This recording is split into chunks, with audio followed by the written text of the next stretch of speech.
Tugiye kuganira ku nsanganyamatsiko ivuga ngo agakiza n'imirimo. Ese icyacumi kigaragara mu mategeko Imana yahaye Abisiraheli, uyu munsi Imana iracyadusaba kongera kugitanga, iracyasaba ko tugikoresha kugira ngo tuyinezeze cyangwa se ngo tubone ya migisha yose Maraki yahanuye mu bice bitatu kuva ku murongo wa 7 kugeza ku murongo wa 14. Hari ibintu bigeze ku 10 bigize principe y'agakiza, nabatoranyijemo kamwe kitwa agakiza n'imirimo cyangwa se imirimo y'agakiza. Cyo kubaza ngo ibyo bintu ni ibi. Akambere ni agakiza no gutsindishirizwa, aka kabiri agakiza n'ubuntu, aka gatatu agakiza no kwizera, aka kane agakiza no kwihana, aka gatanu agakiza no kuvuka ubwa kabiri, aka gatandatu agakiza no kwezwa, aka karindwi imbaraga z'agakiza, aka munani imirimo y'agakiza, aka cyenda ubuyobe mu gakiza, aka 10 umutekano w'agakiza. Ubwo buri ngingo yose ifite inyigisho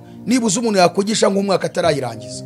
Nabatoranyije rero icya 8 kivuga ngo imirimo y'agakiza cyangwa se agakiza n'imirimo. Hari ubutumwa Yesu yahawe na se, araza abusigira intumwa yatoranije. Intumwa nazo zibubwira abari mu isi, natwe turabwizera nkuko nazo zabwizeye. Icyo gihe tumaze kubwizera ni igisobanuro ngo twubatswe kuri urwo rufatiro rw'izo ntumwa. Icyo ni icyambere gisobanuye uburyo twubatswe ku rufatiro rw'intumwa n'abahanuzi. Icya kabiri nuko dushyira mu bikorwa iby'intumwa zakoraga. Ibyaranze intumwa mu birebana n'imirimo mu gukorera Imana, natwe nibyo dukwiriye gukora, kandi ibyo ishusho yabyo tuyirebera mu gitabo cy'ibyakozwe n'intumwa. Twahishuye ibintu biri mu madini, kwerekana ko abayobozi b'amadini aho kugira ngo bayobore intama za Kristo bazigeze mu ijuru, byarangiye ubwo bageze aho bazikama batazigaburiye, kugeza ubwo bazikama bakazikama n'amaraso. Bamwe barabayobya, abandi ntibabaha ubutumwa bwa nyabwo, batuma badeviya misiyo ya Yesu yo kujyana ubutumwa bwiza. Noneho abayoboke mu madini birangiza babaye abagaragu b'abapaseri n'ababishopu n'abarekiyepiskopi n'abepiskopi n'abasenyeri n'abakaridino na papa n'abaposo n'abandi.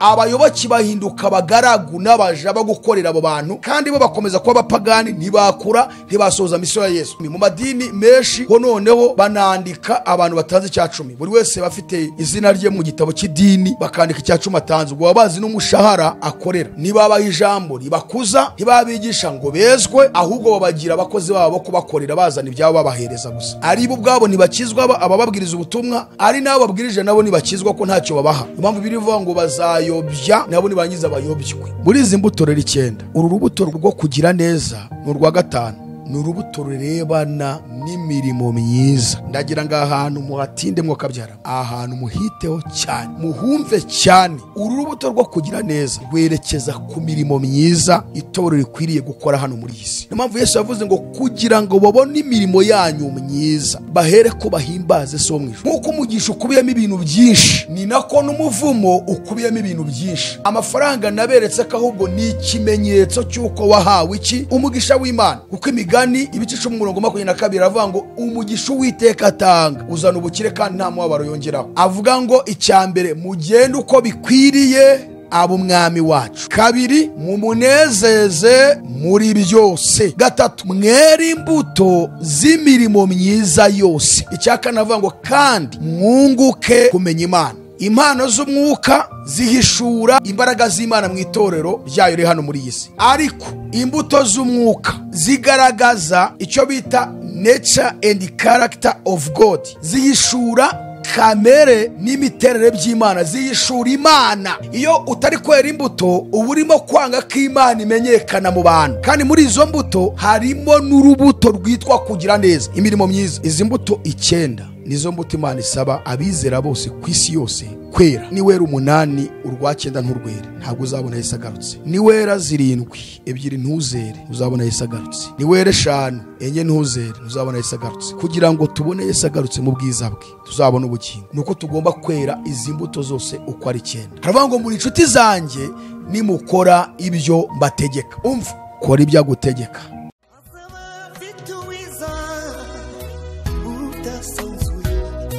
Azaba afite ingororano yo guhema buri wese, guhana n'imirimo yakoreye hano ku isi. Nawe nshuti yanjye waza kwambika ikamba.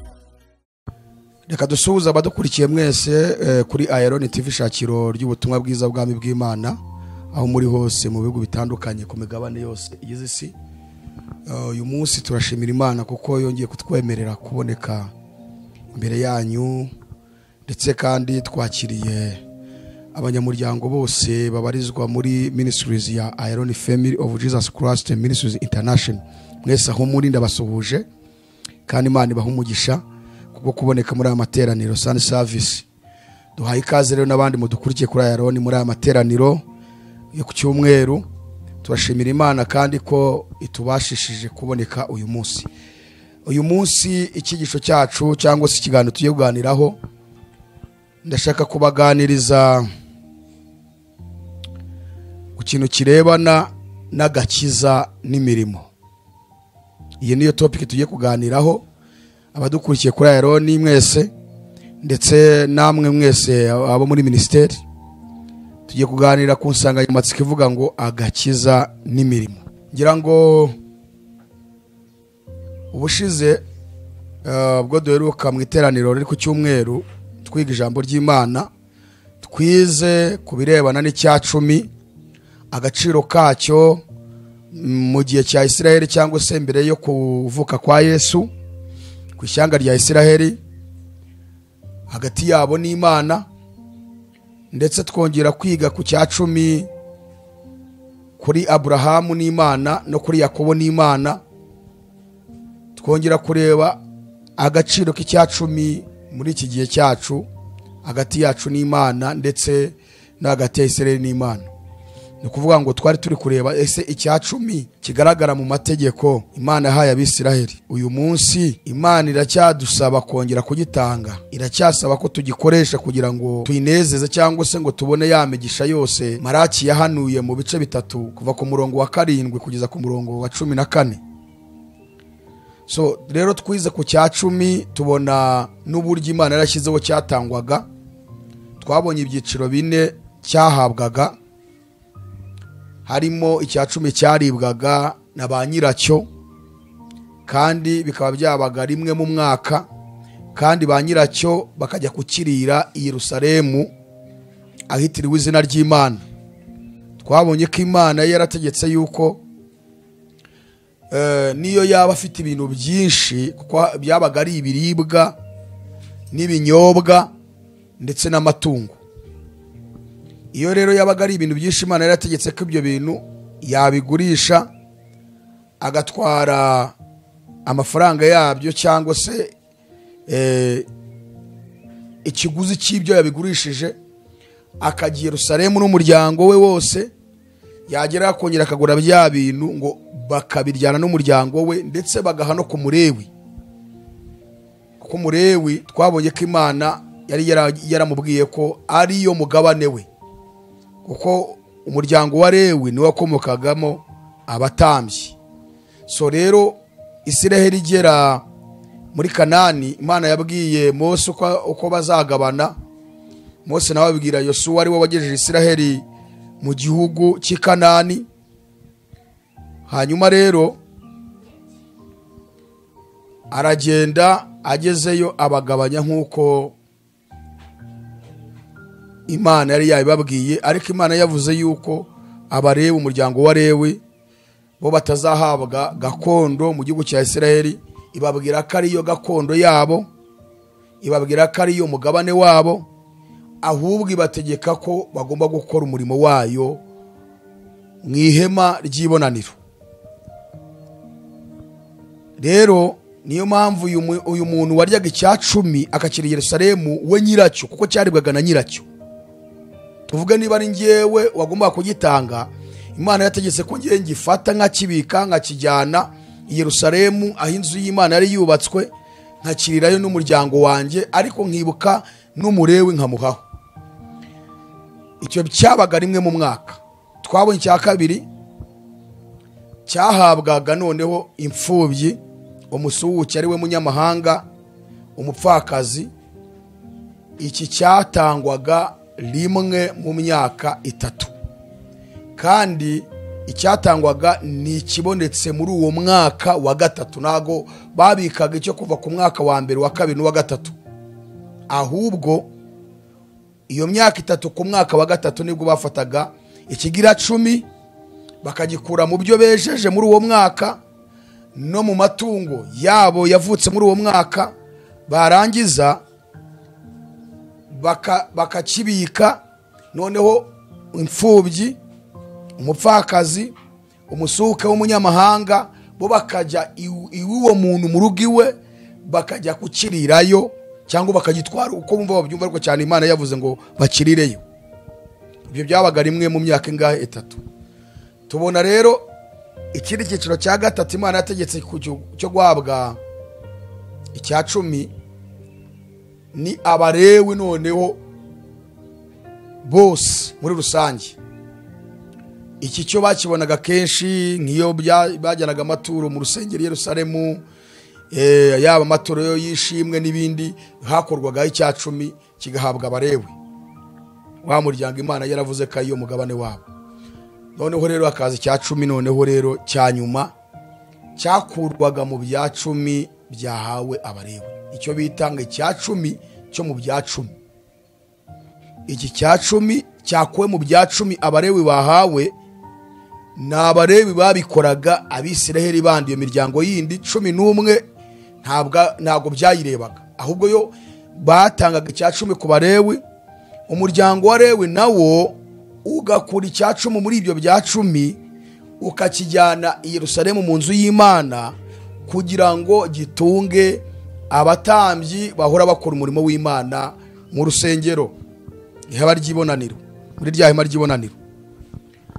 Iki akaba ari cyo Maraki yahanuye Imana iri kuvuga ngo nimunzanire kimwe mu 10 n'amaturo cya byose, murebe ko ntazabagomorora imigisha yose mw'Ijuru. So ibi twarabyize, tureba amategeko, umubare wayo uburyo ari 613, tureba ari amategeko 10 uburyo yanditse ku bisate 2 by'amabuye ari amategeko y'isezerano Imana yagiranye na Isiraheli. Tubona n'andi mategeko 603 yari amategeko y'imihango yari yanditse ku gitabo. Mose yari yanditse mu gitabo agishyira uruhande rw'isanduku y'isezerano, ariko ari 10 ayashyira mu isanduku y'isezerano imbere. So tubona rero Abakolosayi ibice 2 kuva ku murongo wa 13 na 14 batubwira ko ayo mategeko yose y'imihango ngo Imana yagize gute, yayakuyeho, iyakujeho kubamba Yesu ku musaraba. Ni mpamvu haravuga ngo urwandiko rw'imihango yaturegaga yarukujeho kurubamba ku musaraba. Ayo ni ayo 600 nangahe na 3. Ari 10 yo y'ubwayo yagaragazaga kamere y'Imana. Niyo mpamvu Yesu ngo niwe shusho na kamere by'Imana. Akaba umunsi yazaga mu isi, we yavuze abwira abayuda ngo ntimuzi yuko umwana w'umuntu ari umwami w'isabato. Iyo sabato ryari itegeko rya 4 muri amategeko 10. Bivuga ngo rero ari amategeko 10 yo yagaragazaga kamere n'imiterere by'Imana, kuko Imana ntisambana, Imana ntabwo yica, Imana mbega ntabwo biriya bintu bigaragaraho. Ushobora guhita wibaza ngo ariko ngo raho yishe. Hoya, ntabwo Imana yica, kubera ko impamvu itica mu butabera bw'Imana, ntawe yica imuhoye ubusa, ahubwo niwe wiyica, kuko uramutse wubaha Imana ntiwapfa. Ni mpamvu Bibiliya ni kwivuga ko abubaha Imana bose bakayisenga bazahora iteka ryose. Cyane twibukiranye ko Bibiliya yivuze urupfu, ntabwo ivuga urunguru rw'umubiri. Urupfu yibandaho ni urw'umwuka. Nta muntu w'Imana ishobora kwica mu mwuka. Urw'umubiri abarupfa nibo baba babigizemo uruhare, ko Bibiliya ivuga yuko icyaha ari urupfu. Iyo ukoze icyaha buryo wabikuriye iki? Urupfu. No kurama mu isi nturama, kandi no mu mwuka uba wapfuye. So ibyo twarabyize. Tubona rero ko icya 10 cyangwa se ikigira 10 iherezo ryacyo ari amategeko, kandi Bibiliya iravuga Ubutumwa bwiza bwa Yesu Kristo bwanditswe na Matayo. Urambure Bibiliya dusome twumve ibice 12 umurongo wa 10 ibice 11 umurongo wa 14 cyangwa reka dusome 13 gusa. Kuko abahanuzi bose n'amategeko byahanuye kugeza igihe cya Yohana. Amen. Uyu ni Yesu murabivuga. Abahanuzi n'amategeko byose byahanuye kugeza ku gihe cya Yohana. Bivuge ngo kuva kuri Yohana kugeza muri iki gihe ikintu cyitwa amategeko, abahanuzi bavugwa ni bariya bose dusanga muri asetisama isezerano rya kera. Nyuma yuko Yohana hanuye hariho abandi bahanuzi ko ubuhanuzi bwarakomeje, kubera ko mwemu yera umwuka wera yaje kubana natwe mw'isi.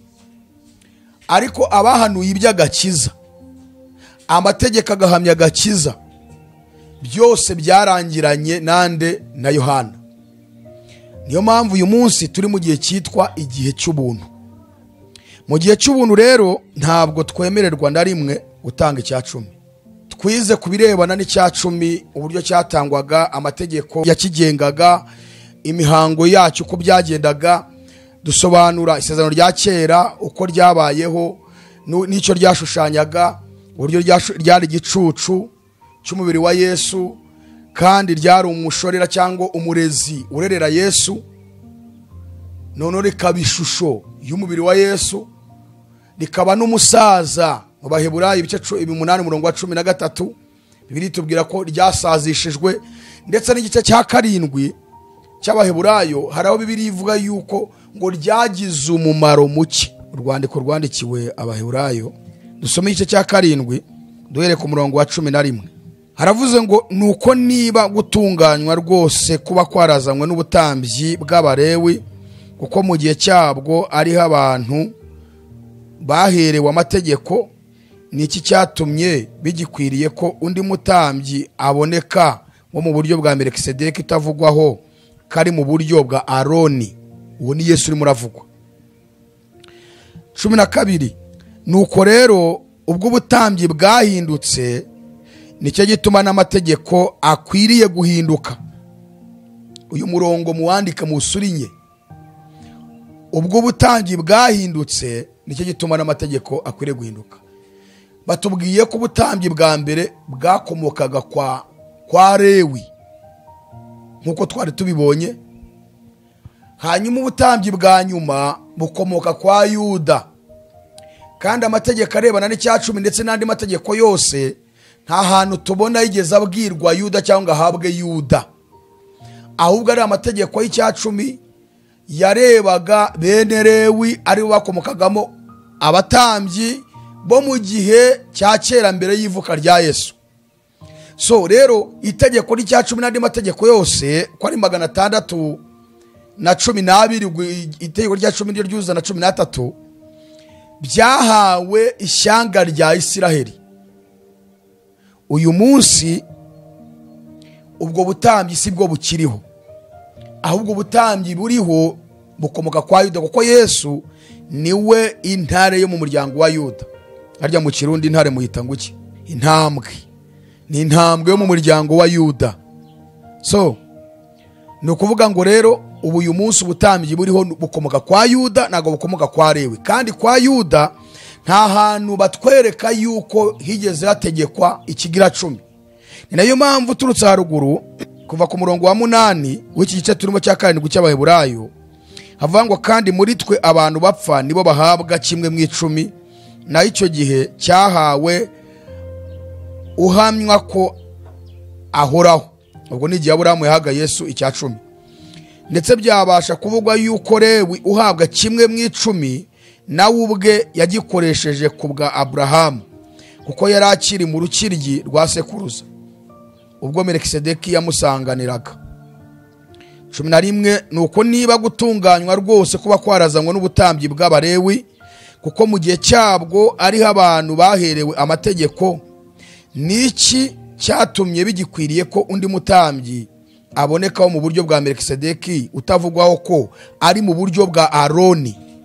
Nuko rero ubwo ubutambyi bwahindutse nicyo gituma n'amategeko nayo akwiriye guhinduka, kuko wavuzweho ibyo ari uwo mu wundi muryango utigeze gukomokwaho n'uwakoze umurimo wo ku gicaniro. Kandi biragaragara rwose yuko umwami wacu yakomotse kuri Yuda, ari ntacyo Mose yavuze kuri uwo muryango cyerekeye ubutambyi. Ndetse birushaho kugaragara ubwo habonetse undi mutambyi uhwanye na Melikisedeki, utatoranijwe ubutambyi nk'uko byategetswe n'amategeko yo mu buryo bw'abantu, ahubwo yabuheshejwe n'uko afite imbaraga z'ubugingo butagira iherezo. Amen. Bibiliya hari ahandi none igaragaza ko amategeko ngo yagaragaje intege nkeya zayo. Niyo mpamvu Imana nyine yashyizeho andi mategeko arebana n'ubuntu, ariyo ya mategeko abiri: gukunda Imana tuyikundishije umutima, ubwenge n'imbaraga n'ubugingo, ndetse no gukunda bagenzi bacu nk'uko twikunda. Ayo niyo mategeko agenga ubuntu bwa Yesu.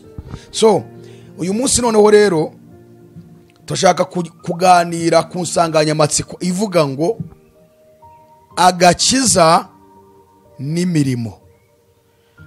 Ushobora kwibaza niba icyacumi kigira 10 Bibiliya igaragaza yuko iherezo ryacyo rirangirira kuri Yohana, kandi ari Imana yarageneye abakora mu ihema ry'ibonaniro bahora mu murimo w'Imana bayikorera. None muri iki gihe byarahindutse, abantu bazakorera Imana nta bundi buryo bwo kubafasha kugira ngo umurimo w'Imana urusheho gutera imbere. Ibi ngibi nibwo abantu benshi bagiye babyica, babikora nabi. Ariko iteka ryose umurimo w'Imana, evangelization ya Yesu, ministries yasize hano mu isi, intumwa, abahanuzi, ababwiriza butumwa, abungere n'abigisha, iyo ministeri ye ikeneye ikintu cyitwa support kugira ngo ivuga butumwa rigende rigere kuri. Kuko muri iki gihe cy'Abisiraheli Imana yarategetse cya 10 ndetse n'andi maturo menshi y'uburyo bwinshi, ituro ry'ishimwe ry'uko bari amahoro, n'andi maturo bari bafite amaturo y'amoko menshi. Bibiliya igaragaza yuko muri aya mategeko uko bari barabihawe, uko babikoraga, ikigira 10 kirangira n'amategeko. Kuko impamvu tubona ko kirangira n'amategeko nuko muri Nouveau Testament nta hantu tubona urufatiro rwacu rw'intumwa n'abahanuzi bigeze na rimwe bitangisha abantu ikigira 10. Ni nayo mpamvu kugira ngo turebe uko umurimo w'Imana ukorwa, turebera ku ntumwa n'abahanuzi. Reka turambure biya dusoma ahantu kugira ngo banze mabasobanurira impamvu aribo tureberaho. Urwandiko Paul yandikiye Abefeso ibice 2 umurongo wa 20, cyangwa duhere ku murongo wa 19 tugize 22.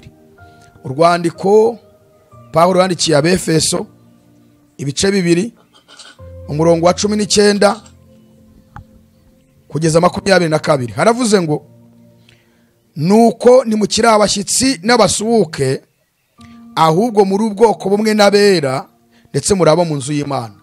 Aba Paulo yabwiraga ni twebwe abanyamahanga, kuko urwandiko rwandikiwe Abefeso kandi n'abanyamahanga. Kuko mwubatswe, uyu murongo ni urashaka cyane, kuko mwubatswe ku rufatiro rw'intumwa n'abahanuzi, ariko Kristo Yesu niwe buye rikomeza imfuruka. Muri we inzu yose iteranijwe neza irakura ngo ibe urusengero rwera mu mwami Yesu. Muri we namwe murubakanwa kugira ngo mube inzu yo kubabwamo n'Imana mu mwuka. Amen. Noneho hano murumva, hano baratubwiye ngo twubatswe ku rufatiro rw'intumwa n'abahanuzi. Kwibaza ngo twubatswe kuri urufatiro mu buhe buryo? Kubakwa kuri urufatiro, icyambere nuko twizera ubutumwa bwahawe intumwa, intumwa nazo zibuhawe na Yesu, Yesu nawe abuhawe na se. Noneho Yesu mu isengesho yasenze mu butumwa buza bwanditswe na Yohana igice cya 17 umurongo wa 19, arimo gusenga yaravuze ngo sinsabira ababonyine, ahubwo ndasabira n'abazanyizezwa n'ijambo ryabo. Ubwo ni intumwa yarimo kuvuga ngo abazizezwa cyangwa bakizera Yesu binyuze mu ijambo intumwa zivuze. Bivuga ngo rero hari ubutumwa Yesu yahawe na se, araza abusigira intumwa yatoranije. Intumwa nazo zibubwira abari mu isi, natwe turabwizera nkuko nazo zabwizeye. Icyo gihe tumaze kubwizera ni igisobanuro ngo twubatswe kuri urwo rufatiro rw'izo ntumwa, kuko Kristo Yesu ngo niwe buye rikomeza imfuruka. Bo ubwabo bubatse kuri Yesu, natwe tukubakwa kuri bo, Yesu akaba ibuye ry'imfuruka. Icyo ni icyambere gisobanuye uburyo twubatswe ku rufatiro rw'intumwa n'abahanuzi. Icya kabiri nuko dushyira mu bikorwa iby'intumwa zakoraga. Ibyaranze intumwa mu birebana n'imirimo mu gukorera Imana, natwe nibyo dukwiriye gukora, kandi ibyo ishusho yabyo tuyirebera mu gitabo cy'ibyakozwe n'intumwa, kuva ku gice cya 2, icya 3, icya 4, icya 5, icya 6 kugeza ku cya 7, ubwo habaga karengane bagatatanira hirya no hino ku isi. Berekana uburyo umurimo wakorwaga i Yerusalemu, uburyo abantu bagurishaga ibyo bafite bakazana ibiguzi by'ibyo bagurishije ibintu byabo, bakaza bakabihereza intumwa. Intumwa nazo ko zizi neza icyo zirimo, zikagabanya abantu bose ngo buri wese agahabwa icyo akennye, ngo bigatuma nta mukene ubabamo. Noneho mu bitandukanye n'ikigira 10, bo bazanaga ibyo bafite byose bakabishyira intumwa. Nta nubwo ari bo babitangaga, ahubwo babizaniraga intumwa, nk'uko byari bimenyerewe ko Abalewi bafataga ikigira 10 bakuye mu cya 10 bari bafite nabo bakabishyira abatambyi Yerusalemu, n'abandi nabo bagurishaga ibyabo bagafata ibiguzi by'ibyo bagurishije, ayo mafaranga, ayo mashiringi, izo sene, ayo mahera, ayo madolari cyangwa n'ibindi biterwa n'ayabo ko yitwaga, bakayazana bakayahereza Petero, Yakobo na Yohana n'izindi ntumwa. Noneho bakareba abantu ibyo bakennye, buri wese icyo akennye. Niba ukennye igitenge barakikuguriraga, niba ufite inzara baguhaga ibiryo, niba ukeneye kurya kanyama barakaguhaga, niba ukeneye kurya umuceri barawuguhaga, niba ukeneye inzu yo kubamo barabigukoreraga. Mbega ngo buri wese yahabwaga icyo akennye. Icyo akennye bivuye ngo nako kanya icyo akennye yumva akeneye muri we nicyo bamukoreraga. Nuko umurimo wakorwaga. Nibyo ndi bugaruke ku maturo, kuko twigishira icya 10 abantu bahita bafata ariko tubujije abantu gukorera Imana. Twebwe twahishuye ibintu biri mu madini, kwerekana ko abayobozi b'amadini aho kugira ngo bayobore intama za Kristo bazigeze mu ijuru, byarangiye ubwo bagezaho bazikama batazigaburiye, kugeza ubwo bazikama bakazikama n'amaraso. Bamwe barabayobya, abandi ntibabaha ubutumwa bwa nyabwo, batuma badeviya misiyo ya Yesu yo kujyana ubutumwa bwiza. Noneho abayoboke mu madini birangiza babaye abagaragu b'abapaseri n'ababishopu n'abarekiepiskopi n'abepiskopi n'abasenyeri n'abakaridino na papa n'abaposo n'abandi. Abayoboki bahinduka abagaragu n'abaja bagukorera abo bantu, kandi bo bakomeza kuba abapagani, ntibakura, ntibasoza misiyo ya Yesu. Twebwe rero twabanje kwerekana ikintu cyitwa icya 10, uburyo cyatumye bari abantu baryana, banga no kuvuga ubutumwa bwiza. Kubera iki? Babesha abantu ngo nibicare ari kugira ngo bakomeze bagumane, bakomeze kubihera ayo mafaranga, ko baba bafite ubwoba ko nibabohereza, nibabigisha misiyo ya Yesu bakagenda, ntabwo bazongera kubona ikigira 10. Icyo kintu rero banze kukibwira abakristo, kandi banga no kubigisha Bibiliya, ngo kugira ngo buri wese atagira kuri level nziza yo kumva ko nawe afite inshingano yo kujyana ubutumwa bwiza. Bakabigisha inyigisho zibikururira gusa, izo gutanga icyo cya 10, ayo maturo asanzwe. Amaturo ni mu buryo bwinshi, hari ay'umutima ukunze, hari ay'ishimwe, hari amaturo ngo y'inyubako, ngo amaturo y'abakene, ngo amaturo yo guherekeza abashyitsi, amaturo y'uburyo bwinshi, bashyiraho amaturo menshi cyane. Noneho akiyongeraho n'icyo cya 10 mu madini menshi, ho noneho banandika abantu batanze icya 10. Buri wese bafite izina rye mu gitabo cy'idini, bakandika icya 10 atanze, ubwo babazi n'umushahara akorera.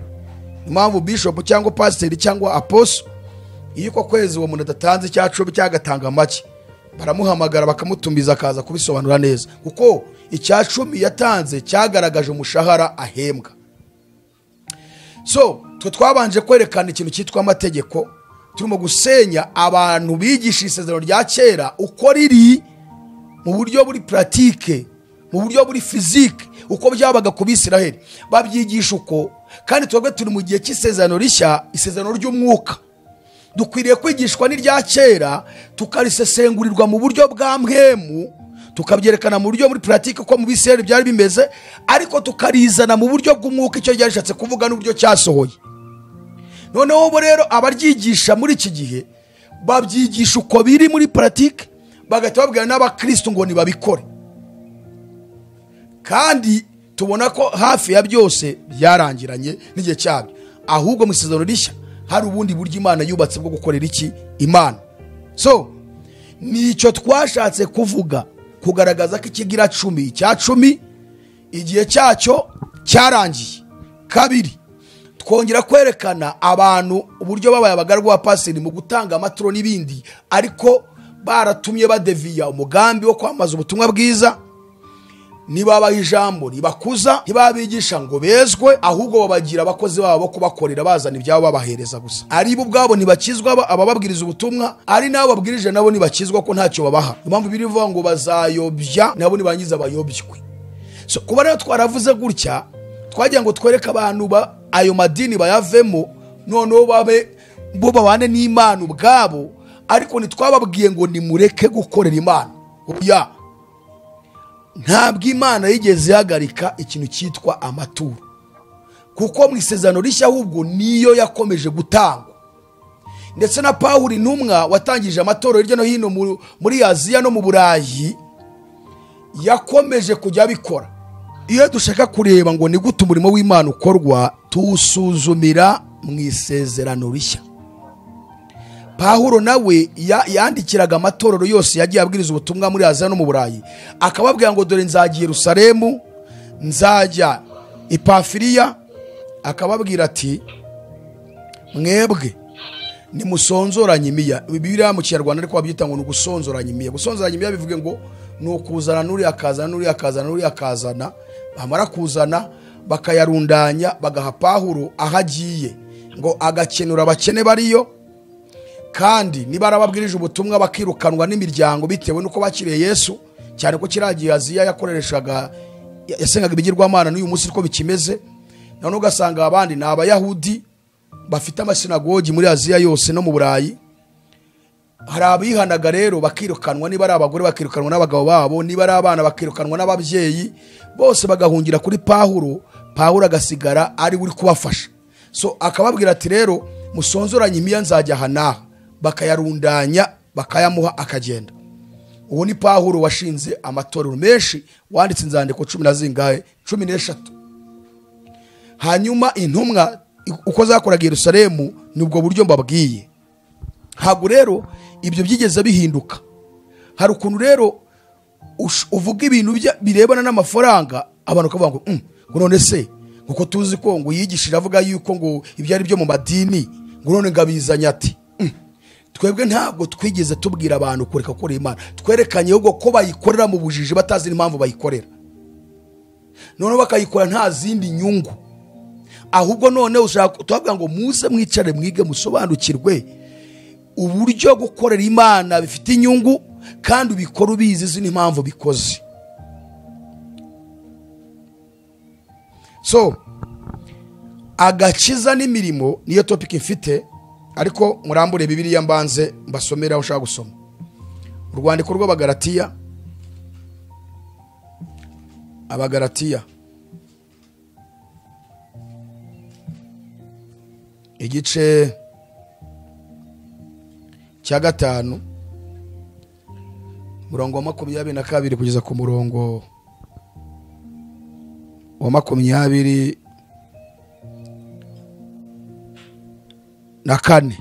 Abagalatiya 5 22 kugeza 24 haravuze ngo ariko rero imbuto z'umwuka ni urukundo, n'ibyishimo, n'amahoro, no kwihangana, no kugira neza, n'ingeso nziza, no gukiranuka, no kugwa neza, no kwirinda. Ibimeze bityo nta mategeko abihana. Abakristo Yesu babambanye kamere n'iruba n'irari ryayo. Abakristo Yesu babambanye kamere n'iruba n'irari ryayo. Amen. Izi mbuto 9 nizo mbuto Imana isaba abizera bose ku isi yose kwera. Niwera 8 urwa 9 nturwere, ntabwo uzabona Yesu agarutse. Niwera 7 2 ntuzere, uzabona Yesu agarutse. Niwera 5 enye ntuzere, ntuzabona Yesu agarutse. Kugira ngo tubone Yesu agarutse mu bwiza bwe, tuzabona ubugingo, nuko tugomba kwera izi mbuto zose uko ari 9: urukundo, ibyishimo, amahoro, kwihangana, ingeso nziza, kugira neza, kugwa neza no kwirinda. Muri izi mbuto rero 9, uru rubuto rwo kugira neza ni urwa 5, ni urubuto rurebana n'imirimo myiza. Ndagira ngo ahantu muhatinde mwokabyara, ahantu muhiteho cyane, muhumve cyane, mubanze mutekereze icyo mvuze yuko imbuto z'umwuka arizo zonyine zizatuma tugera mu bwami bwo mw'Ijuru. Imbuto za mpemu utazeze zose ntabwo uzagera mw'Ijuru. Muri izo mbuto rero z'umwuka 9, urubuto rwa 5 ni urubuto rwo kugira neza. Uru rubuto rwo kugira neza rwerekeza ku mirimo myiza itorero rikwiriye gukora hano muri iyi si. Utarangwa n'imirimo myiza, iyi mirimo myiza rero ishingiye mu bikorwa dukora kugira ngo ubwami bw'Imana bukomeze kwaguka. Mwivugabutumwa, finansoma, gufasha abakene, imfubyi n'abapfakazi ndetse n'ibindi byose, no kumenya ngo ibi birakwiriye kugira ngo umurimo w'Imana urusheho kugenda neza. Kandi uwo murimo w'Imana utangira hagati muri mwebwe ubwanyu. Burya iyo muri kwezwa n'ijambo ry'Imana mukaryiga, mukaryitangira kugira ngo mukomeze kuribona, burya umurimo muba utangiye kuwukora, muba murimo kuwukora ubwo mugeze kure, kuko uhera hagati muri mwebwe nyuma ukabavamo ukagera n'ahandi. Niyo mpamvu Yesu yavuze ngo kugira ngo babone imirimo yanyu myiza bahere ko bahimbaze so mw'Ijuru. Ubutumwa bwiza bwa Yesu Kristo bwanditswe na Matayo ibice 5 umurongo uhere ku murongo wa 11 kugeza ku murongo wa 16. Yaravuze ngo namwe muzahirwa ubwo bazabarenganya, bakabatuka, bakababeshyera ibibi byinshi babampora. Muzanezerwe, muzishime, kuko ingororano zanyu ari nyinshi mw'Ijuru. Wowe dukurikiye kuri Ayaroni, ugiye wandika aya magambo yasigarane, kuko ni byiza. Twebwe agakiza kacu kubakiye mu ijambo ry'Imana, naho abubakiye ku musenyi bubakiye ku magambo y'abantu gusa, ngo ni bishop wabyigishe, ngo na apotere, ngo niwe ngo bivuga. Wamubaza ngo byanditse muri Bibiliya akakubwira ngo ngiye ngo nabyumvanye bishop, ngo kandi ndamwizera. Wubatse ku musenyi, ntabwo wubatse ku rutara rwa Yesu, kuko kubaka ku rutara rwa Yesu ni ukubaka ku ijambo rye yavuze. Utiwatse ku ijambo rye ngo uvenga ibyo ndi gukora ndabikura mu ijambo ry'Imana Yesu yavuze, ukavuga ngo ni bishop na apostle ni padiri ni musenyeri, wubatse ku musenyi, ntabwo wubatse ku rutare. Umurongo wa 14 cyangwa reka mvuge no wa 13: muri umunyu w'isi, mbese umunyu nukaye kuzaryoshwa n'iki? Ntacyo ubu kimaze keretse kujugunywa hanze abantu bakawukandagira. 14: muri umucyo w'isi, umudugudu watswe ku miga y'umusozi nubasha kwihisha. Ntabakongeza tabaza ngo baritwikirize intonga, ahubwo barishyira ku itereko cyaryo rikamurikira bari mu nzu bose. 16: abe ari ku mucyo wanyu ubonekera imbere y'abantu, kugira ngo babone imirimo yanyu myiza bahere ko bahimbaze so mw'Ijuru. Bivuga ngo umucyo wacu, umucyo w'itorero ni imirimo yacu myiza. Impamvu iyi mirimo yiswe umucyo nuko ari imwe muri rwa rubuto cyangwa muri za mbuto 9 tubonye rurebana no kugira neza. Kugira neza ni urubuto rurebana n'imirimo, ibikorwa byiza. Mbere yuko rero ukora ibikorwa byiza mu bapagani ngo bafashe, utanazi niba banakijijwe, ugomba kubanza gukora ibikorwa byiza muri bene so. Kubera yuko Pawulo yandikiye abakora no mu rwandiko rwa mbere ibice 15 umurongo wa 19 aravuga ngo niba muri ubu bugingo Kristo ari we twiringiye gusa, niba muri ubu bugingo ubu bwa none Kristo ari we twiringiye gusa cyangwa twizigiye, tuba duhindutse abakugirirwa impuhwe kuruta abandi bose. Tegeza niba Imana igirira impuhwe abamwiringiye cyangwa abayiringiye bose, wowe ukajya gufasha abo hanze batakijijwe, utaye babandi bagirirwa impuhwe n'Imana, bivuga ngo ntabwo uri mu muhamagaro, ntabwo ufite umutima nk'uw'Imana. Ugomba kugira impuhwe uzigirira bene so kuko n'Imana ibagirira iki? Impuhwe. Ni umubyeyi.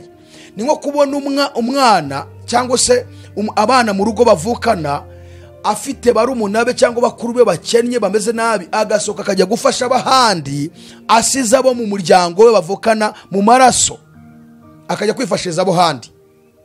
Icyo ni icyambere. Icya kabiri ni ukuvuga ngo mbere ya byose ikintu cya mbere gikomeye Imana kiraje ishinga nacyo cyatumye Yesu aza mu isi, ni ukubanza kumenya ngo evangelization ya Yesu, ivuga butumwa rye rirasapotingwa rigeze hehe, kandi gusapotingwa risapotingwa abo sapotinga ni babandi bahagaze muri uwo muhamagaro.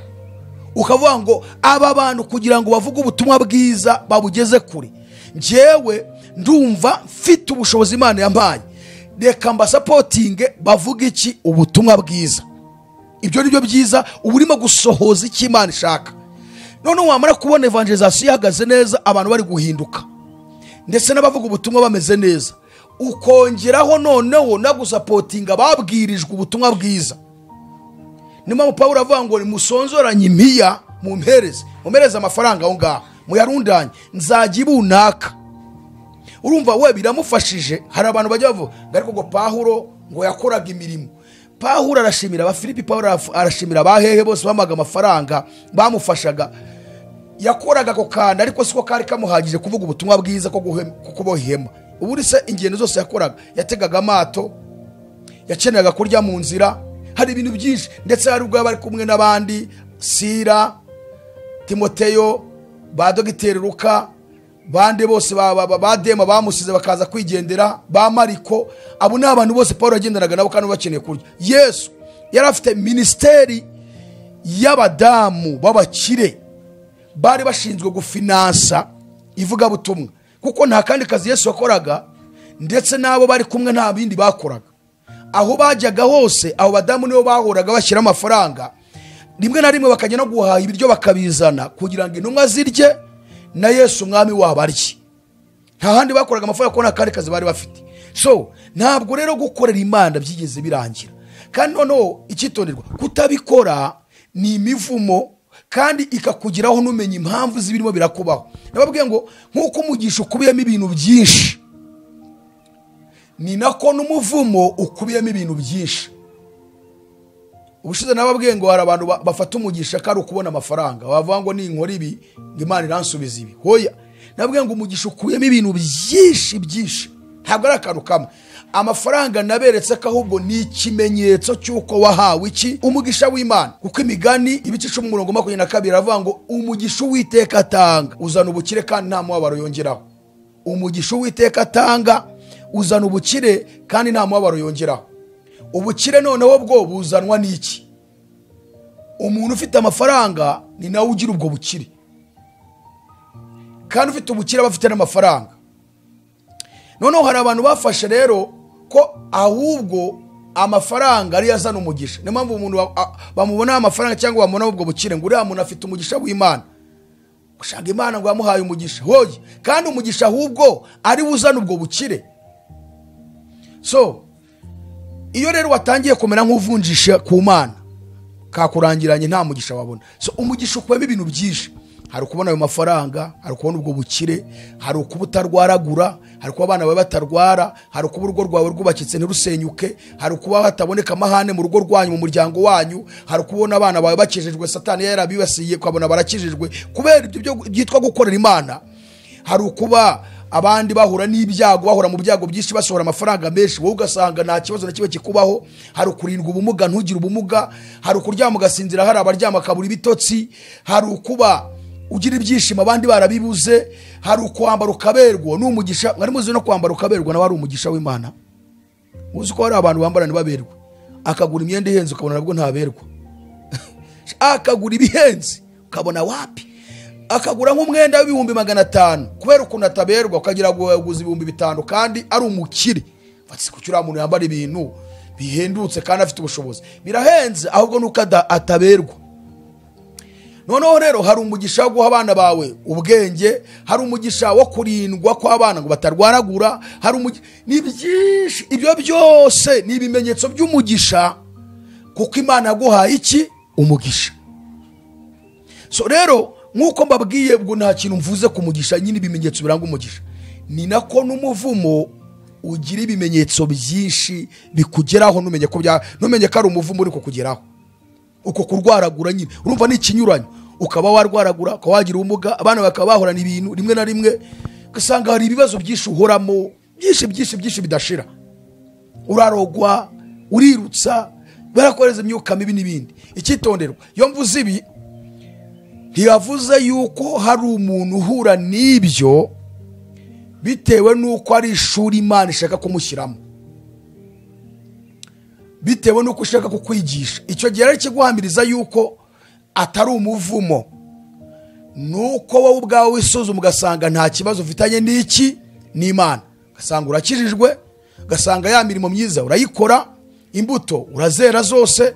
Icyo gihe uhita ubona yuko niba atari ishuri Imana iri gushyiramo ngo ubanze wige urusheho kuyizera, yaba ari Satani ushaka gukubita ishyimbo ngo akubabaze, ameze nk'uri kwihumuraho, akwihumuraho kubera ko wamubabaje.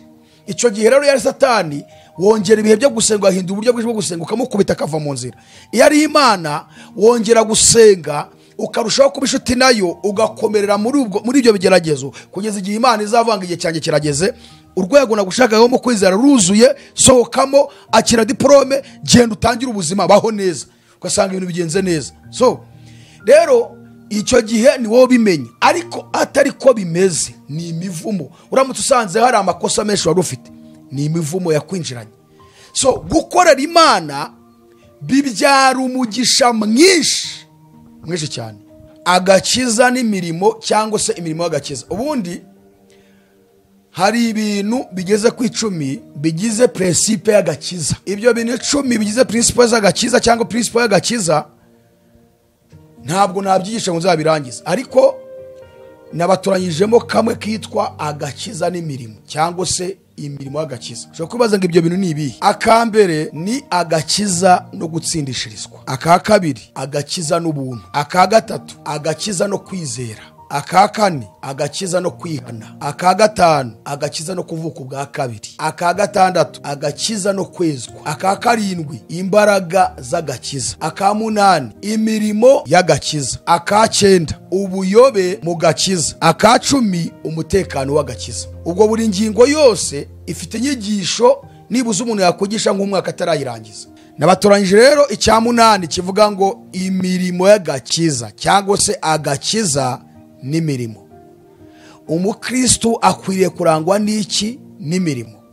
Ni mpamvu mbasomeye mbereka ko ziriya mbuto za mpwemu yera, urubuto rwa 5 rurebana n'imirimo myiza. Niyo mpamvu ya magambo nkunda kugarukaho ageze kuri ane Pawulo abwiye Abakolosayi igice cya mbere umurongo wa 11 avuga ngo icya mbere mugende uko bikwiriye abo mwami wacu, kabiri mumunezeze muri byose, gatatu muhitondera aho hantu muhumve cyane, gatatu mwere imbuto z'imirimo myiza yose. Bivuga ngo za mbuto za mwemwe mwibuke ngo nabwiye ngo urubuto rwa 5 ni urubuto rwitwa kugira neza. None Pawulo abigarutse mu Bakolosayi ngo mwere imbuto z'imirimo myiza yose. Bivuga ngo itari kurangwa n'imirimo, urwo rubuto rwo gukorera Imana rwo kugira neza ntarwo ufite. Wenda izindi 8 wazifite, ariko urwo ngurwo wararubuze. Urumva rero ni ikibazo gikomeye, kandi utazuje n'uzagera mu ijuru. Mwene imbuto z'imirimo myiza yose. Icyaka navuga ngo kandi mwunguke kumenya Imana. Nayo mpamvu Yesu we yabivuze muri Yohana 12:26, ubutumwa bwiza bwa Yesu Kristo bwanditswe na Yohana 12:26, avuga ijambo remereye ngo umuntu nankorera. Yesu niko yavuze. Yohana 12:23 yaravuze ngo umuntu nankorera ankurikire. Iri jambo ngo umuntu nankorera ankurikire ni amagambo abiri aremereye. Ijambo kunkurikira egare kwizera kandi ukaba mu buzima bwejejwe. Noneho aka kabiri ngo niba koko wizeye ukaba uri mu buzima bwejejwe, korera n'iki? N'Imana. Niyo mpamvu bavuze ngo umuntu niba nyizera, cyangwa se umuntu niba nkurikiye avuga ko yankurikiye nanankorere. Umuntu nankorera nkurikire, cyangwa umuntu nankurikira anankorere. Ngo kuko aho ndi n'umugaragu wanjye ariho azaba. aravuga ngo umuntu nankorera data azamuha icyubahiro. Bivuga ngo gukorera Imana harimo icyubahiro kigize gute? Gikomeye. Harimo icyubahiro gikomeye. Niba ushaka icyubahiro, hari abantu benshi barwanira icyubahiro mu buryo butandukanye, ariko niba ushaka icyubahiro gitanzwe n'Imana, nta n'umuntu ushobora kukikwambura. N'iyi si yose yahaguruka ntiyakikwambura. Korera Imana, kuko Yesu aravuze ngo umuntu nankorera data azagira gute? Azamuha icyubahiro. Petero we yarabivuze, arabivuga mu rwandiko rwe rwa mbere ibice 2 umurongo wa 15, cyangwa se uhereye ku murongo wa 11 nigeze kuwabigishaho. Yavuze ngo bakundwa ndabahugura ubwo muri abasuhuke n'abimukira, kugira ngo mwirinde irari ry'umubiri ry'uburyo bwinshi rirwanya ubugingo. Noneho umurongo nashakaga ni wa 12 na 13, aravuga ngo mugire ingeso nziza, mugire ingeso nziza hagati y'abapagani. Umva rero izo ngeso cyagiye kuzisobanuraho ngo kugira ngo nibabona imirimo yanyu myiza bizabatere guhimbaza Imana ku munsi wo kugendererwamo. Uyu umurongo uremere cyane. Mugire ingeso nziza hagati y'abapagani kugira ngo nibabona imirimo yanyu myiza izabatere guhimbaza Imana ku munsi wo kugendererwamo. Noneho 15 aho nababwiraga, turi ku rwandiko rwa mbere Petero yanditse ibice 2, narimire ku murongo wa 11 na 12 na 13, simbutse wa 14 ngajya kwa 15. Yaravuze ngo kuko icyo Imana ishaka ari uko mujibisha, mukazibya abantu, mukabazibye ko bati ziba, ntuzongeye no kuvuga ziba, kusebya, gusebya itorero rya Yesu, gusebya abana b'Imana, ndakuzibije ntuzongere kuvuga. Ntabwo Yesu arashaka ko tubivuga ku munwa nk'uko mbivuze, hoye. Yaravuze ngo kuko icyo Imana ishaka ari uko muzibisha abantu bose b'abapfapfa batagira icyo bamenya gukora neza kwanyu. Bivuga ngo imirimo myiza icecekesha birirwa badusebya, icecekesha abavuga ko twayobye, turi abatekamitwe, ibiki n'ibiki, bagaceceka ntibongere kuvuga. Kandi guceceka kwabo ntabwo bituruka kuri bo, ahubwo bituruka kubo bari kudusebyaho. Iyo badusebeje kuri abo, barababwira ati we muceceke, murekera aho ngaho. Ati ukavuga kanaka turamuzi, tuza agakiza ke. Agakiza rero bakabonera kuri rwa rubuto rwitwa imirimo myiza. Ntuzongera kuvuga, nuvuga abantu ntukavuge na kanaka, ceceka. Ntabwo dukeneye kumva ibyawe urimo gusebya umukozi w'Imana. Rekeraho, wisebye umwana w'Imana turamuzi. Urumva rero imirimo yawe wakoze iri kuzibya babandi bari barimo gutesha agaciro umuhamagaro w'agakiza Imana aguhaye. Reka mbabwire, ubundi hari ibintu 2 Imana yashyize mu itorero bikomeye. Icya mbere ni cyitwa impano za mwemu, impano z'umwuka wera. Icya kabiri ni ikirebana n'imbuto za mwemu, imbuto z'umwuka wera. Reka mbasobanurire akantu. Ubundi impano z'umwuka zifasha umubiri wa Kristo ari ryo torero kugaragaza imbaraga zayo mu bantu. Reka subiremo. Impano z'umwuka wera zifasha umubiri wa Kristo ari ryo torero rye kugaragaza imbaraga zayo mu bantu. Hanyuma imbuto z'umwuka zifasha itorero ari wo mubiri wa Kristo kugaragaza kamere n'imiterere by'Imana mu bantu. Mu yandi magambo, impano z'umwuka zihishura imbaraga z'Imana mu itorero ryayo riri hano muri iyi si. Ariko imbuto z'umwuka zigaragaza icyo bita nature and character of God, zihishura kamere n'imiterere by'Imana, ziyishura Imana. Iyo utari kwera imbuto uba urimo kwanga ko Imana imenyekana mu bantu, kandi muri izo mbuto harimo n'urubuto rwitwa kugira neza, imirimo myiza. Iyo rero utarimo kuzera urimo kwanga kugaragaza Imana mu bantu, kuko imbuto zigaragaza Imana, zirayerekana abantu bakavuga ati iyi Imana turayibonye, natwe tugomba kuyikurikira. Iyo uriya yizeye natwe tuyizere. Niba mabwiye ngo imbuto z'umwuka zigaragaza kamere n'imiterere by'Imana, kuko ziriya mbuto z'umwuka icyenda nababwiye ngo urukundo, ibyishimo, amahoro, kwihangana, kujya neza, ingeso nziza, kugwa neza, gukiranuka no kwirinda. Ibyo byose nibyo bigize kamere n'imiterere by'Imana. Imana igira neza, Imana irihangana, Imana nta kijya kiyibabaza, mbega byose nibigize nyine imiterere yayo. So iyo rero utarimo kwera izo mbuto wanze kugaragaza Imana, kandi Imana yatumye itorero mu isi kuyigaragaza mu isi kugira ngo abantu bayimenye, bayubahe, bayizere.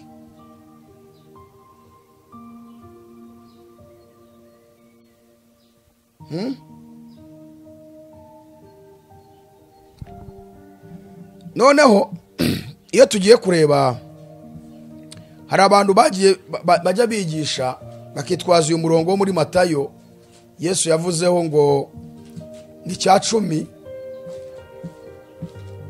ngo Yesu ngo yaracyemeye, ngo ntabwo yigeze agihakana. Turi ku kintu cyitwa agakiza n'imirimo, cyangwa se agakiza no gukorera iki Imana. Umukristo akwiye kurangwa no gukorera iki Imana, kuko hari inyungu nyinshi zirimo gukorera Imana. Kuko na Bibiliya Pawulo yarabivuze mu Efeso ibice 2:10, aravuga ngo turabo yaremye ituremeye imirimo myiza muri Kristo Yesu, iyo Imana yiteguriye kera ngo tuyigenderemo. Nuvuga ngo mbere yuko tubaho Imana yateguye imirimo tuzakora binyuze mu kwizera Yesu. Ni mpamvu ngo Imana yiteguriye muri Kristo Yesu kera natwe tutari twabaho. Tumaze kumwizera rero dukwiye kurangwa n'iyo mirimo myiza. No, iyo ndimo kwigisha ibirebana n'amakamba abera bazambikwa, hari amakamba 5 Imana Yesu azambika abamukoreye hano muri isi. 5, hari abazayahabwa yose, hari abazahabwa rimwe. So aha rero muri Matayo bavuga ngo Yesu yashyigikiye icya 10, reka mabasomere mu bumve, murambure Bibiliya. Matayo 23 murongo 23 na 24. Matayo 23 nanone kugeza 24. Mwebwe banditse n'abafarisayo mwandyarya mwe, muzabona ishyano ko mutanga kimwe mu 10 cy'isogi na nasi na kumino, mukirengagiza amagambo akomeye mu mategeko, ariyo kutabera n'imbabazi no kwizera. Ibyo mwari mukwiriye kubikora, na bya bindi ntimubireke.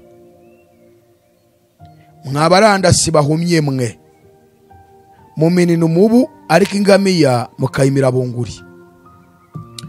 Reka subiremo aka kantu. Iyi be ku murongo 23 iravuga ngo mutanga kimwe mu 10 cy'isogi na nasi na kumino, mukirengagiza, aka kantu ngo mukirengagiza amagambo akomeye mu mategeko, ariyo kutabera n'imbabazi no kwizera. Noneho se iravuga ngo ibyo mwari mukwiriye kubikora, ariko na bya bindi ntimubireke. Bakavuga ngo kuko Yesu yavuze ngo ibyo mwari mukwiriye kubikora, icya 10 kibi, urumva ni icya 10 kibiribwa, ngo ibyo mwari mukwiriye kubikora, ariko na bya bindi ntimubireke. Bakavuga ngo rero ngo hano Yesu yagaragaje ko dukwiye gutanga icya 10. Ubushize nababwiye ngo hano mu butumwa bwiza bwanditswe na Matayo na Mariko na Luka na Yohana, hari ubutumwa Yesu yavuze ari kububwira abayahudi, uhereye ku batambyi bakuru n'abakuru, ku banditsi, abafarisayo bashinzwe kuyigisha, aribo banyamategeko, abasadukayo, mbega iriya mitwe yose yari iyoboye Isiraheli, ndetse na Isiraheli irimo cyane mu majyepfo Yerusalemu mu Bayuda. Yesu hari ubutumwa yabageneye ubwabo. Iki gice cya 23 cyose haravugwamo ubutumwa bureba intumwa natwe, ndetse n'ubutumwa noneho bureba abafarisayo cyangwa se abayahudi, Isiraheli. Iki gice mbabwiye cya 23 ibyo birimo byose. Harimo ibireba twebwe na Isiraheli, akabamo ibireba intumwa, akaba n'ibireba noneho rero abisiraheli bonyine, harimo nk'aba bayobozi b'abatambyi. Hano we yararimo aravuga ngo mu by'ukuri mutanga icya 10, kigira 10, komino nasi, urumva aravanga, ariko hari ibintu mwirengagije amagambo yo mu mategeko. Bivuga ibyo bindi ntago Yesu agaragaje ko hari amagambo aremereye mu mategeko bagomba kwitaho: imbabazi, kutabera no kwizera. Kwizera yavugaga ni ukumwizera ubwe, banze kumwizera. Imbabazi yavugaga ni imbabazi Imana yabagiriye iboherezaho umwana wayo, ariko barazirengagiza kandi barayicumuyeho. Kabiri, nabo ubwabo ntibazigiriraga abo bayoboye.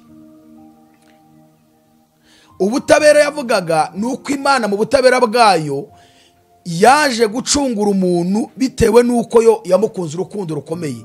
Yirengagiza ibyo byose mu butabera, irangije Abisirayeli ntiyabitaho kuko banze kwitondera amategeko yayo, iza kubashyira mu gatebo kamwe kose ari abanyabyaha n'abanyamahanga, kandi kizabacungurira rimwe. Arabatera mwirengagije ubutabera bw'Imana, namwe ubwanyu ntimwabugirirana ngo mubugirire bene wanyu. Mwirengagije imbabazi Imana yabagiriye, namwe ubwanyu ntimwazigirira bene wanyu. Mwirengagije kwizera Imana yabahaye umwana wayo ari we ngewe ngo munyizere, mwanga kunyizera, ahubwo mwibanda ku birebana n'ibya 10. Arabatera ibyo mwari mukwiye kubikora, ariko nimwirengagize ibi. Kuki Yesu yabivuze? Ibi yabibwiraga abafarisayo abanyamadini, ntabwo yabibwiraga twebwe, yabibwiraga abo ngabo. Kuki rero Yesu yabivuze? Impamvu yabivuze ni wa murongo nababwiye mu Bagalatiya ibice 4 umurongo wa 4, hatubwira ngo maze igihe gikwiriye gisohoye, Imana yohereza umwana wayo wabyawe n'umugore kandi wavutse atwarwa n'amategeko, kugira ngo acungure abatwarwa nayo biduheshe guhinduka abana b'Imana. Kuvuga ngo Yesu yabyawe n'umugore turabizi, avuka atwarwa n'amategeko kugira ngo agere mu myaka 30 nk'uko amategeko ya Isirayeli yari ameze.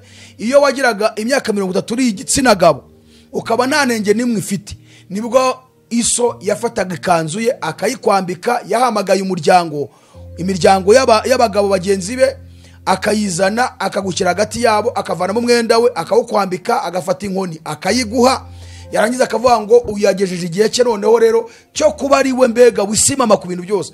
Niyiba ntimuzanzeho, niyica ntimuzanzeho. Yemerewe gushinga ministeri agakora ibyo yumva ashaka. So ngewe rero ndabirangije. Niyo mpamvu Yesu yategereje imyaka 30 atwarwa n'amategeko y'Abayahudi, yemera kuyayoboka, yemera kuyagenderamo. Impamvu rero yari atarageza ya myaka yo gukora ibyo yumva ashaka. Niyo mpamvu 30 ayigize yahise abatizwa. Amaze kubatizwa ashinga ministry ye kugira ngo avuge ubutumwa bwiza, atangira ibintu bihabanye n'ibyo Abayahudi bari bazi. Kintu muracyumvise? So rero ngo impamvu yatwawe n'amategeko kwari kugira ngo acungure abatwarwa nayo biduheshe guhinduka abana b'Imana. Niyo mpamvu yashyigikiye biriya ku bafarisayo birebana n'icya 10. Yaravuze ngo ibyo mwari mukwiriye kubikora, ariko nimwirengagize imbabazi n'ubutabera no kwizera. Impamvu abaye nk'ubishyigikiye nuko agitwarwa n'amategeko atari yayavamo, ariko mu butumwa bwiza yavuze nta hantu dushishikariza ibirebana n'amategeko. Intumwa ze yatumye zigaragaza ko amategeko yarangiye. Pawulo yarabivuze, Petero yarabivuze, Yakobo yarabivuze, babyibanzeho agaragaza ko amategeko yarangiye, bagaragaza amategeko abiri Yesu yatwereye: gukunda Imana no gukundana twebwe ubwacu nk'abana b'Imana. Niyo mpamvu rero Yesu yabaye nkaho ababwira ngo ibyo mwari mukwiriye kubikora, ariko nimwirengagize ibyanzanye, kuko ari byo byonyine byatuma mwemerwa imbere y'Imana. Impamvu yabaye nk'ubushyigikira nuko yari agitwarwa n'amategeko kugira ngo acungure abo batwarwa nayo, noneho bo bibaheshe guhinduka abana b'Imana batitondeye amategeko, ahubwo ari uko bizeye umwana w'Imana wabapfiriye. Iki kirasobanutse nacyo, kirumvikanye. Niba muraha mumvugire cyane ngo amen. Muracyahari cyangwa mwagiye? Yesu ashimwe, haleluya.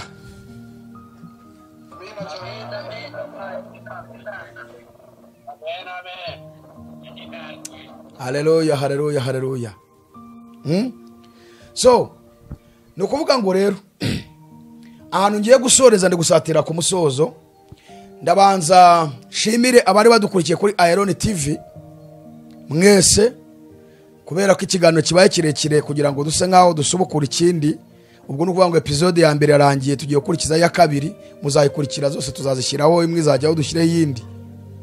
Turabashimiye ababanye natwe, murasobanukiwe ikintu kirebana nuko muri iki gihe hari uburyo Imana iri kudusaba gukora. Ntabwo turinjiramo cyane ngo tujye mu byakozwe n'umwe dusome, tujye no mu nzandiko, ariko gutura amaturo ntibyigeze bihagarara. Amaturo aremeye kuyatura cyane, ahubwo ariko aya maturo sasa ntabwo Imana yageze ishyiraho limite yayo tugomba gutura, kuko Bibiliya natubwira noneho abatubanjirije intumwa n'abahanuzi mu Yerusalemu, itorero ry'Yerusalemu, uburyo noneho bazanaga ibirenze ikigira 10 n'ibirenze amaturo Imana yaratanze ku biseri batangaga, kuko bagurishaga ibyo bafite.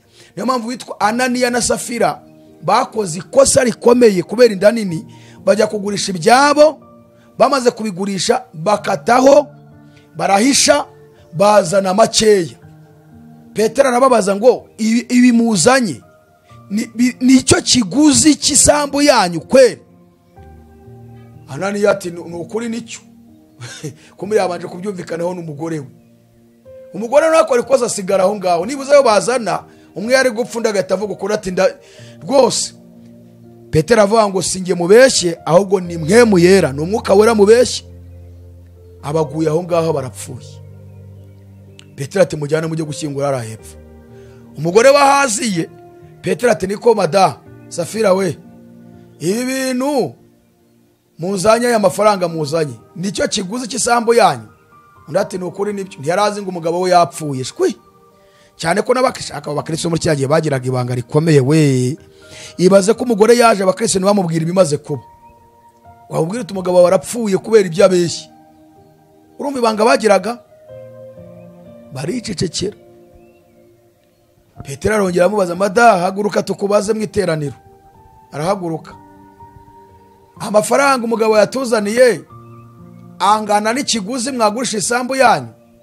Madame ati nukuri rwose pe niko bimeze. Undi ati dore rero amaguru avuye gushyingura umugabo wawe na akugezeho nawe uragiye, n'abayikubise bayize gute abarapfuye, n'abajya kumushyingura. None se murumva uburumva umurimo w'Imana ko wakorwaga? So rero amaturo yakomeje guturwa, ariko noneho amaturo y'umutima ukunze n'amaturo yo gushimira Imana byakomeje gutangwa, ariko biturutse mu mutima ukunze, nta tegeko ribihana rihari, ahubwo umutima wuzuye ishimwe ry'agakiza wizera wahishuriwe neza ko kwa Imana harimo umugisha mwinshi, kandi ko ari inshingano ku bana b'ubwami bose bakwiriye gukorera iki ubwami bw'iwabo. Niyo mpamvu babikoraga batikanyiza, badafite ubwoba, badafite ipfunwe, batagira mu mibare myinshi ngo bavuga ati turapfuye niyatanga ndahomba ari kuzanunga mu cyumweru gita. Bo babikoraga bazi impamvu bakoze, kuko babikoranaga n'umutima w'urukundo, ngo bigatuma Imana ikomeza kumanura imigisha, ntihagire umukene n'umugira gute ubabamo. Ubwo nibwo buryo umurimo w'Imana ukorwa. So rero turabashimiye, tugiye gukomerezaho cyo ndi busorezeho cyo kubereka noneho uburyo imirimo ihesha agakiza, abatayikora bazarimbuka. Ngiye kubereka, ngiye kubigisha uburyo imirimo ihesha agakiza, kandi abatayikora bakaba bazarimbuka. Navugaga ibirebana n'iby'umubiri gusa, noneho bigiye kwafekita n'ubugingo. Muzi inyigisho zadutse zabiyise ngo bigisha inyigisho z'ubuntu butangaje, batesha agaciro ikintu cyitwa imirimo. Kandi ya mirimo tubonye ko iza mu mbuto za mwemu, kandi izo mbuto za mwemu nizo zizatugeza mu ijuru. Aha rero niho ruzingiye mukwiye kwitaho mwese mukanyumva. Za mbuto 9 nizo zikubiyemo kuzagera mu ijuru cyangwa kwemerwa n'Imana, kuko muba muri kugaragaza Imana mu isi, bigatuma abantu bayizera, mukaba inshuti n'Imana, kuko mwafashe karagiteri z'Imana muri hano muri iyi si. So niba rero zirambuto zizatugeza mu ijuru, ukabutera urubuto rwitwa imirimo, gukorera Imana, ubwo uzajyayo. Murumva ko imirimo izarimbuza abantu. Ahantu muhandike mwasurinye, niba mu imbuto za mwemu arizo zizatugeza mu ijuru, none muri za mbuto akaba ari mu rubuto rwitwa kugira neza, imirimo myiza, ukabutarwera kandi ugomba kujya uko zuzuye zose, ubwo uzajyayo. Ndaje rero none mbibereke n'uburyo Yesu yagiye abivugaho ko abatagira imirimo myiza, badatanga, batarekura, n'ubugingo bazabubura. Ureke bandi bavuga ngo birirwa batera abantu ubwoba kudakora, ngo abantu ngo bararimbuka, ibyo ni ikinyoma. None se niba Bibiliya yavuze ngo turabo yaremye turemeye imirimo myiza muri Kristo Yesu, Imana yiteguriye kera ngo tuyigenderemo, ukabuta iyo mirimo utayikora, kandi Imana ariyo yiteguriye ubwayo, kandi kayitegura muri Kristo ngo bazamwizera bakamubamo bakamugenderamo banayikore, ukabutayikora, urumva utari gusuzugura so. Nose umwana wasuzuguye umubyeyi hakurikiraho iki? Hakurikiraho ibihano. Uwo mwana ntago abishuti n'umubyeyi. Ubundi hari igihe umwana agira akabishuti n'umubyeyi, bikaniga kuba umwana akabishuti, kuko inshuti iruta umubyeyi, iruta umwana, iruta abantu bose. Impamvu Yesu yabwiye intumwa ze ngo sinyibisa abagaragu, ahubwo mbise inshuti, kuko umugaragu atamenya ibyo shebuja akora. Ariko mwebweho ibyo numvanye data byose ndabibamenyesheje. Kubw'iyo mpamvu rero ntago muri abagaragu, muri inshuti zanjye. Haravuga ngo muri inshuti zanjye nimukora ibyo mbategeka. Umva, muri inshuti zanjye nimukora iki? Muri inshuti zanjye nimukora iki? Musubize.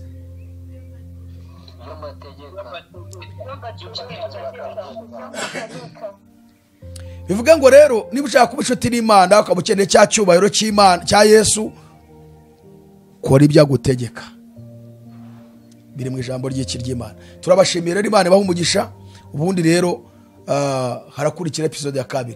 Mukomeze kubana natwe. Bye bye. Azatujyana muri amazu meza yaduteguriye, nitugerayo tuzahora turiri, zaba kumwe na Eliya, zaba kumwe na Abrahamu, tuzahora turirimba ushimwe.